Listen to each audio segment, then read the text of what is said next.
So కుటుంబంలో internal విషయాలు నేను మాట్లాడతలేను, ఓన్లీ పొలిటికల్ ఇష్యూసే నేను మాట్లాడుతున్నా. పొలిటికల్గా నన్ను సైడ్ లైన్ చేసి నన్ను సస్పెండ్ చేసి పార్టీకి అనుక్షణం నష్టం చేస్తున్న ఆ ఇద్దరు వ్యక్తులను, వారి గుంపును, వారి ముఠాను పార్టీ ఎట్లా మోస్తుంది అనేటటువంటిది నా ప్రశ్న.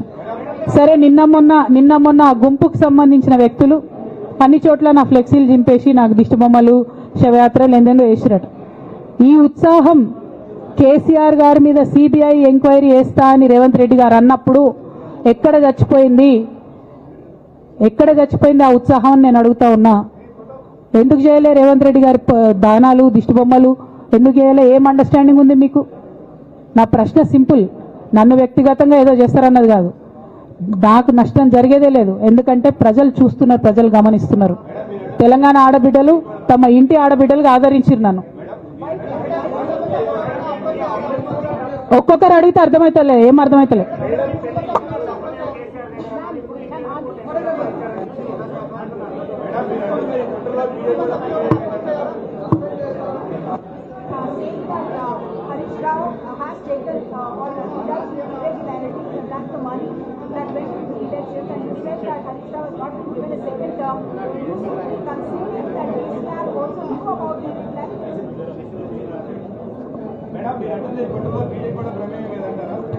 నేనేమంటున్నా బ్రదర్, కుట్రలో ఎవరి ప్రమేయం ఉందన్నది నాకు తెలియదు. నన్ను సస్పెండ్ చేసిండ్రు. బీఆర్ఎస్ పార్టీకి, తెలంగాణ ఉద్యమానికి, తెలంగాణ ప్రజలకు 20 సంవత్సరాలు నా జీవితంలో కష్టపడ్డా కాబట్టి ఒక అపీల్ చేస్తున్నా నేను ప్రెసిడెంట్ కేసీఆర్ గారికి, వర్కింగ్ ప్రెసిడెంట్ కేటీఆర్ గారికి.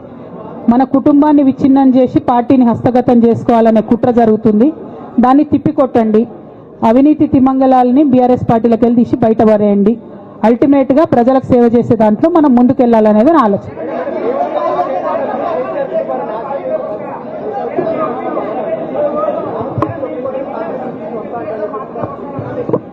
ఇక్కడ ఇంకో మాట చెప్పాలి బ్రదర్, నేను నిన్నటి నుంచి పేపర్లలో నేను ఈ పార్టీలో ఏరుతున్నా, ఆ పార్టీలో ఏరుతున్నా అని వచ్చింది.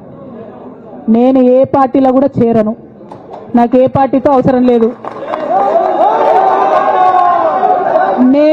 నేను ఫ్యూచర్లో ఏం చేయాలనే విషయం జాగృతి కార్యకర్తలతోని, తెలంగాణ మేధావులతోని, బీసీ బిడ్డలతోని, సామాజిక తెలంగాణ కోసం పనిచేసేటటువంటి అన్ని వర్గాల ప్రజలతోని, అందరితోని మాట్లాడిన తర్వాత నిర్ణయం తీసుకుంటా. కానీ తొందరపడి నిర్ణయం తీసుకునే అవసరం నాకు లేదు. 1, 2 ఏదో నిర్ణయం తీసుకోవాలనేటటువంటి విషయంతో నేను పనిచేయడం లేదు. జరిగినటువంటి పరిణామాలను ఒక్కొక్కటిగా ఎదుర్కొంటూ వస్తున్నాను.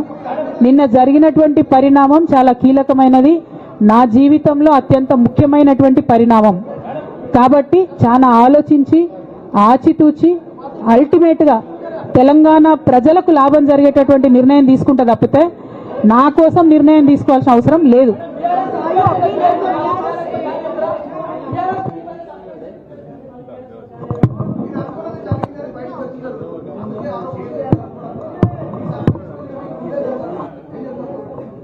నాకెట్లా తెలుస్తుంది సస్పెన్షన్ గురించి? నాకైతే రేవంత్ రెడ్డికి ఉన్నట్టు అక్కడ దూతలు లేరు. అక్కడ సార్ సగం ఇడ్లీ తింటే బయటకు చెప్పేటటువంటి సిస్టమ్ నా దగ్గర లేదు. సో అక్కడ ఏం జరిగిందో నాకు తెలియదు, ఎవరు నా గురించి ఏం చెప్పారో నాకు తెలియదు. Ma'am, it is but natural. అమ్మతోని మాట్లాడకుండా ఎవరైనా ఉంటారా? First of all. Second of all, ఈ మొత్తం పరిణామంలో కూడా మా మదర్కి దూరంగా ఉండాల్సి రావడమే బాధాకరం. ఇంతకు మించి బాధ ఇంకోటి లేదు. పొలిటికల్ పొజిషన్స్ వస్తాయి, పోతాయి. ఇవి వేస్ట్. ఇవి అమ్మలేని లోటు ఎవరు కూడా తీర్చలేరు. ఆ ఒక్క బాధ తప్ప ఇంకేం లేదు. ఇది మాత్రం నా ఇంటిగ్రిటీ నిరూపించుకోవడం కోసం నేను రాజీనామాలు చేస్తున్నా. నాకు పార్టీ వల్లనే ఎమ్మెల్సీ వచ్చింది, దానికి రాజీనామా చేస్తున్నా. నేను పార్టీకి నష్టం చేసినాను అని చెప్పి పార్టీ నాయకులు మా నాన్నగారు భావిస్తున్నారు కాబట్టి పార్టీకి కూడా రిజైన్ చేస్తున్నా. కాలం నిర్ణయిస్తుందండి. షర్మిలతో పోలుస్తున్నారా, కేసీఆర్తో పోలుస్తున్నారా? కాలం నిర్ణయిస్తుంది. తొందర ఏం లేదు. నన్నేదో అవమానం చేయాలి, నన్నేదో అనాలి అని ఎవరు పడితే వాళ్ళు మాట్లాడే అడ్డమైన మాటలకు సమాధానం చెప్పాల్సిన అవసరం కూడా లేదు.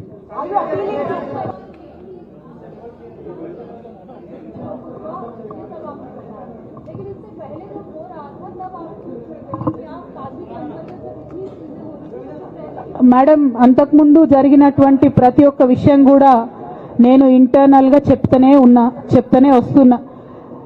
ये हमारी जो लेटर लीक होने से पहले भी जो पार्टी में मेरे खिलाफ एक्टिविटी चल रहे थे, जैसे पार्टी का हमारा चैनल है टी न्यूज चैनल, बहुत महीनों से मेरा नहीं दिखा था मैडम टी न्यूज में, क्योंकि वो संतोष राव चलाते, मेरा न्यूज नहीं आता टी न्यूज में। अभी नमस्ते तेलंगाना में बंद करे वो अलग बात है, बहुत रिसेंटली, उनका बहुत देर के बाद बंद करे।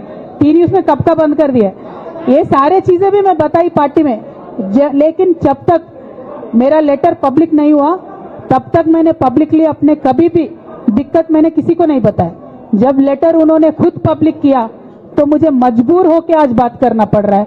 हेमा,